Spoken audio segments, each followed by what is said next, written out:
Comment expliquer les niveaux de valorisation jamais atteints par les startups du web?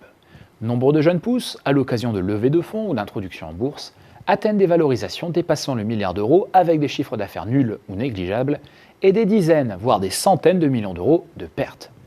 Il n'est pas ici question de savoir si une bulle est en train de se former ou non, mais de comprendre les motifs stratégiques qui justifient la confiance des investisseurs. Précisons tout d'abord que deux modèles en particulier concentrent l'essentiel des valorisations les plus importantes. Le premier modèle est celui des services à forte audience, comme tous les dispositifs de réseaux sociaux par exemple, avec en point de mire une monétisation publicitaire probable. C'est le modèle de WhatsApp, acquis par Facebook pour 19 milliards de dollars, avec zéro chiffre d'affaires. Le deuxième modèle est celui des services de mise en relation, financés par des commissions sur les transactions et des frais annexes. C'est le cas de Blablacar, l'une des startups françaises et européennes les mieux valorisées. Un troisième modèle, celui des géants logiciels comme Microsoft ou Oracle, reste lui aussi très prisé, mais il n'a rien de neuf et son existence remonte aux années 80 et 90. Première raison à ces niveaux de valorisation, le caractère concentré des marchés sur lesquels ces sociétés opèrent.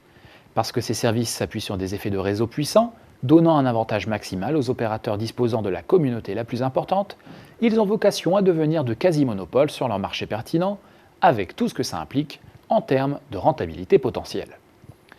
Deuxième raison, ces sociétés opèrent largement à coût fixe.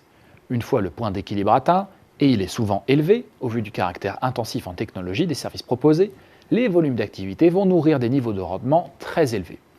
Les marges de certaines sociétés technologiques, parfois supérieures à celles des champions du luxe, ne disent pas autre chose.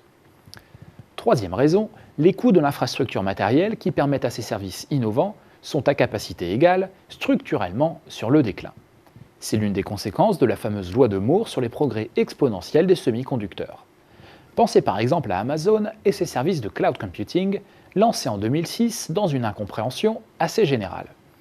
Près de 10 ans plus tard, et probablement de longues années de lourdes pertes, ils génèrent aujourd'hui 15% de marge opérationnelle et sont l'activité la plus dynamique et la plus rentable du géant de l'e-commerce. Quatrième raison, ces niveaux de valorisation sont largement alimentés par la perspective d'un rachat dans une logique stratégique, par un géant du web par exemple, ou dans une logique financière, par des investisseurs privés.